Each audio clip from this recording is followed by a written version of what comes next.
C'est un sujet qui est à la fois simple et excessivement compliqué. Euh, je crois que on est tous amoureux de notre territoire et on a envie de le faire partager. Alors, au risque de déplaire à certains, le terme tourisme durable m'insupporte complètement. Complètement parce que pour moi, ça ne veut rien dire. Slow tourisme, je le sens plus parce que les Italiens, c'est un terme qu'ils ont adopté avec kilomètre zéro aussi, hein, donc qui est vraiment la racine de ce que doit être le tourisme, c'est-à-dire je suis là et je deviens membre du territoire. Kilomètre zéro, c'est ça le vrai slow tourisme à la mode italienne. Donc ça, par contre, je me l'approprie vraiment. Après, plus que tourisme durable, j'aime plus le terme de tourisme acceptable. L'acceptabilité du visiteur, et on voit bien qu'à certaines périodes, on est dans des contraintes qui sont fortes, hein, où beaucoup de monde arrive, et ça peut être compliqué pour ceux qui vivent la ville au quotidien. Euh, Après, c'est une question qui est difficile parce que on ne peut pas mettre des barrières autour du territoire. Ça ne veut rien dire. Ça ne veut rien dire. Et si les gens veulent venir, ils viendront. Alors on peut dire, on va faire du démarketing. En gros, on va dire, venez pas à Annecy parce que c'est moche.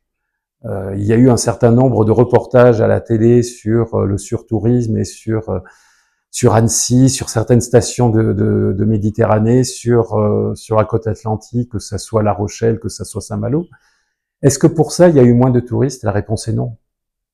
La réponse est non parce que dans l'imaginaire des gens, et dans mon imaginaire aussi, lorsqu'on connaît un lieu qui est exceptionnel, on a envie de le voir. Et on ne peut pas l'empêcher. Donc pour moi, la question ne se pose pas en ces termes-là. La question qui peut se poser, c'est comment on peut, dans les périodes de forte affluence, petit à petit éduquer les gens pour faire les choses différemment. Ce que je disais, visiter la vieille ville le matin et pas à 17h le soir où ça va être blindé. Donc ça, pour moi, c'est un point. Le deuxième point, c'est comment on peut élargir la période de visite. Alors, certes, on est contraint pour beaucoup par les vacances scolaires, hein, on peut pas aller contre, ou par les ponts, notamment le mois de mai. Hein, cette année a été exceptionnelle et on a eu des fréquentations sur certains ponts du mois de mai qui étaient équivalentes à ce qu'on avait autour du 10 août. Hein, donc vraiment des très forts taux de fréquentation. Par contre, on a toute une série de la population, une partie de la population qui est capable de venir à d'autres périodes. Et c'est ce que l'on travaille quand tout à l'heure on parlait d'avoir une ligne éditoriale qui s'adaptait aux saisons. Si vous allez sur notre site internet, vous verrez que c'est pas le même site lorsqu'on est à l'automne, lorsqu'on est à l'hiver, lorsqu'on est à l'été ou au printemps. Donc c'est plus ça qu'on essaye de travailler en créant des nouveaux imaginaires. C'est pas l'imaginaire du lac en plein été, 25 degrés ou 40, hein, je sais plus à quelle température sera l'été, 25 degrés, 30 degrés, 40 degrés, grand soleil, ciel bleu, mais c'est l'automne avec les arbres qui jaunissent, les odeurs dans la forêt, les champignons, ou c'est le printemps avec les alpages qui commencent à se couvrir de fleurs. C'est ces différents imaginaires qu'on essaye de créer. Mais c'est un travail de longue durée. Celui qui dit du jour au lendemain, on va arrêter le tourisme, se trompe complètement parce qu'on n'est pas capable de le faire. Le levier financier, on n'y touche pas trop parce que, comme vous dites, hein, Annecy est une destination qui est chère, quelle que soit la saison. Quelle que soit la saison, c'est une destination qui est chère. Donc c'est pas sur ça que l'on peut réellement jouer. On peut jouer sur moindre fréquentation, sur des événements hors été. Hein, donc la saison pour nous commence à peu près avec le carnaval vénitien et après va s'étaler tout au long de l'année avec à la fois des événements sportifs, des événements culturels. Mois de juin, c'est effectivement le festival du film d'animation. Donc on est plus à rythmer les saisons avec ces grands événements qui permettent d'étaler le flux. C'est-à-dire que si une personne vient pour le carnaval vénitien, en général, elle va pas rester juste un jour, mais elle va rester 2 jours, 3 jours, 4 jours. Et on peut lui proposer quelque chose d'autre à côté. On est plutôt sur cette approche-là, plutôt que sur un aspect purement financier qui est difficile à Annecy. C'est-à-dire, on ne va pas aller à Annecy pour se dire on va avoir un séjour low cost. C'est pas vrai. Et c'est pas ce que l'on veut défendre non plus. Vous avez eu sur le mois de janvier la Glagla Race, hein, avec les paddles sur le lac au mois de janvier. Donc on arrive à animer même y compris ces ailes vraiment très très lointaines de saison. Après il y a un autre événement qui apparaît de plus en plus, qui est lié au ski. C'est qu'on voit de plus en plus les touristes qui vont dans les stations ne pas faire du ski à outrance sur 7 jours, mais varier un peu leur plaisir. Et on a une clientèle qui descend des stations 1 jour, 2 jours dans la semaine de ski, qui viennent sur Annecy pour voir autre chose. C'est cette variété aujourd'hui, on zappe d'une activité à l'autre, et donc Annecy, avec sa proximité des stations, notamment des stations des Aravis, hein, fait qu'on récupère une clientèle que l'on n'avait pas précédemment.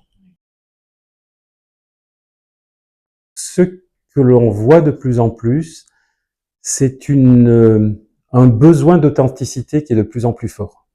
En gros, c'est pas uniquement le Annecy carte postale. En gros, je vais sur le paquier, je prends mon téléphone, je prends le lac en enfilade et je pars.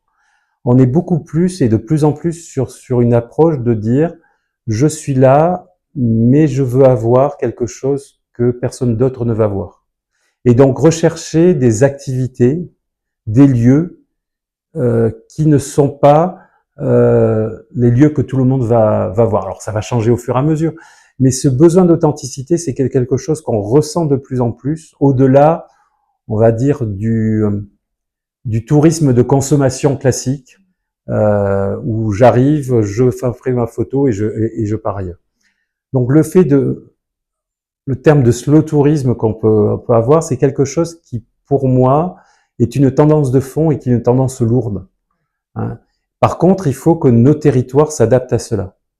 Et c'est pas non plus obligatoirement évident, c'est-à-dire que lorsque vous avez fait une saison, par exemple la saison d'été, où tout est ouvert à fond et où les professionnels sont rincés en fin de saison parce que ils ont travaillé 40 heures, 50 heures par semaine, et leur dire après, il faut continuer, ça ne peut pas marcher. Donc il faut arriver à trouver justement un autre équilibre, peut-être avoir des moments où certains sont ouverts, d'autres sont fermés, mais recréer cette offre un peu différente, avec peut-être d'autres professionnels qui prennent le relais. Quand je parlais de tourisme expérientiel, je pense qu'on est vraiment là-dedans. Lorsqu'on a fait du métro, boulot, dodo pendant 200 ou 250 jours par an, on a envie de voir autre chose, d'autre. Et ça, pour moi, c'est important. Après, il faut trouver aussi les acteurs du territoire qui acceptent de jouer ce rôle-là. Tous n'acceptent pas, ou tous n'ont pas cette fibre aussi hein, de faire partager. Donc ça, alors on a ce qu'on appelle, nous, les pépites du territoire. On les remet tous les ans en fin d'année, qui justement mettent en valeur, dans différents secteurs, ces acteurs pas ou peu connus, mais qui sont qui crée justement cette expérience unique. Donc oui, pour moi, ça c'est quelque chose sur lequel on va progressivement. Encore une fois, le fait de se dire tout va changer instantanément, c'est pas vrai. C'est pas vrai. Il y a une chose qui est intéressante, je vous l'ai pas dit tout à l'heure, c'est qu'une des demandes principales qui nous est faite à l'Office du tourisme, ce que les gens nous demandent, c'est pas de dire où est le château. Alors ils ne demandent pas où est le lac parce que ça, je pense qu'ils le trouvent tout seuls, mais c'est de dire quels jours sont les marchés. Et ça, c'est vraiment quelque chose d'important. C'est-à-dire que les gens ont envie de s'approprier les produits du territoire. On en revient sur le kilomètre zéro des Italiens. Hein, le produit, l'authenticité. Et ça, c'est essentiel. Le marché est important parce qu'il y a un dialogue qui s'instaure entre le producteur et le touriste. Et derrière, pour certains des producteurs, le touriste va aller directement voir leur ferme. Et c'est pour ça que ces marchés traditionnels, comme on a dans la vieille ville, mais on en a ailleurs, hein, sont des marchés qui sont importants dans une offre touristique. Découvrez Annecy, je pense qu'il y aura toujours quelque chose que vous ne connaissez pas.